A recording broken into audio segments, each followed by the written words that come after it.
I do this every time. Every time. I don't know if I locked the door.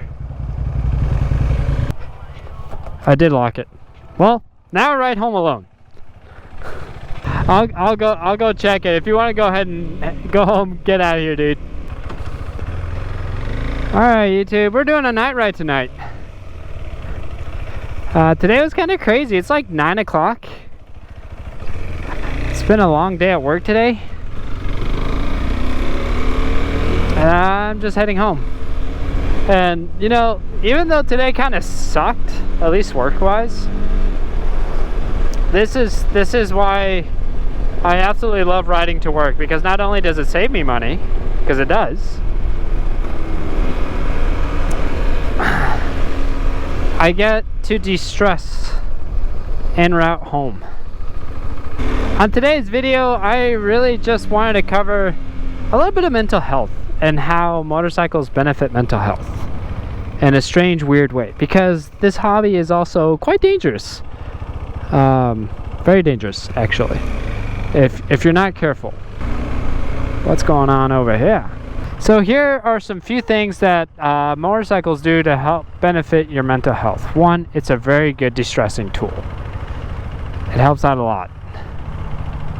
Man, this road's shit, so just be careful going down it, okay? It's slick? This road's shit. Oh, yeah. Careful with potholes. Yeah, it's got off-road suspension. I don't want to see you over. Well, there should be a really good pothole just after where that 18-wheeler is right now. Yeah, I've taken it before. Okay. Yeah, thank you though. Yeah. You stay safe. You too. Oh man, that car's upside down. What happened there? But it's a good de-stressing tool. Like I had an absolutely horrible day. Like I jammed my hand in a door, my finger, and I'm in like all sorts of pain. And even though you can't see it right now, I'm smiling because I'm on a motorcycle and I get to ride. And it's really nice weather out right now. But not only that, it like, I don't know, to me, like your brain works different when you're on a motorcycle. You're a lot more alert. You got to pay a lot more attention to your surroundings, and it kind of helps. It really helps take your mind off of whatever things are going on throughout the day. Because like sometimes you just really need that. I can see a motorcycle icon of me on his dash. Freaking Teslas. But ultimately, like, I decided, because I used to ride when I was 16, and not 16, 18. Like, I got my first motorcycle, and then I just wanted to go fast. I didn't see it as anything else. I just loved anything with an engine on it.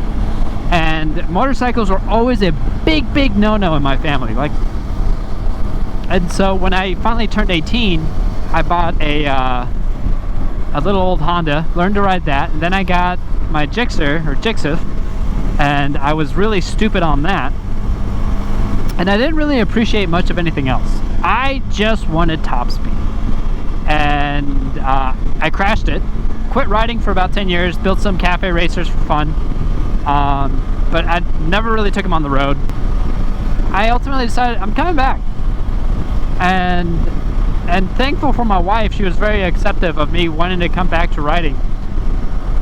My birthday, she got me a Honda Grom, and I absolutely loved it.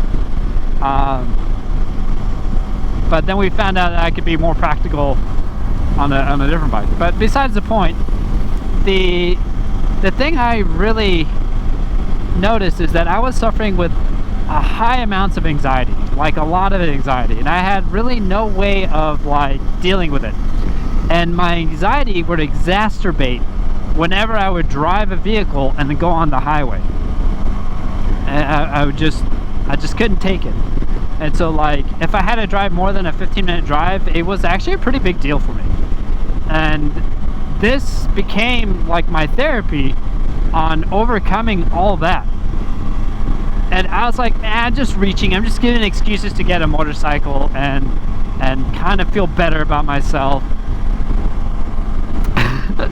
And no, like riding made it easier for me to drive my truck on the highway. It made me easier with handling my stress. It made it I noticed that I wasn't so grouchy and grumpy all the time anymore, and like I grew more patience, and I started gaining weight again because I got really, you know, affected my eating habits, and I was down to 138 pounds, which, like, that's low. That's unhealthy low. And since then, since I started riding, I'm back up to about 155, and it feels great. It feels absolutely great. Now, I'm not saying that if you have big struggles in your life or anything, go buy a motorcycle and fix it. This is just what worked for me, because it really fits to my personality, the freedom. I love being connected to a machine. I love feeling the inputs and feeling connected to the road. I live for that. I absolutely live for that. And not only that, but like the skill set that goes behind riding a motorcycle. Like, anybody can take a motorcycle up to speed, go down the highway, but like, you learn to read traffic, you learn to position your body, you learn to shift, you learn to rev match. There's so much more that you learn on a motorcycle that's almost, actually no, it's mandatory, that you would never put into practice in a car. You would never do that in a car unless you had a sports car and that was your thing. What are you gonna do? This lane ends. Woohoo! This is an unsafe situation. Come on, dude. Oh man, I love motorcycles. I absolutely love motorcycles. Oh, there's the window. I don't know. So for me, like, to break it down as to why I ride, at least today, is not that I need to or want to. Those two can I can make valid reasoning for both of those. But the reason why I ride now is because it allows me to connect to the inner me, the younger me, I'm trying not to sound cringy, but like, it's like what my soul needs, you know? It's just to have that freedom that, you know, I don't know what's down that road, but me and my trusty steed, we're gonna go and do it. Learning to just be with oneself too. Like, I might not have a destination, but we'll figure it out. That's why I ride. That's why I absolutely love motorcycle. And I got a way to connect with you guys a little bit today, so that felt in itself really good. So anyways, you guys ride safe, take care. I'll see you guys on the next one. Bye bye.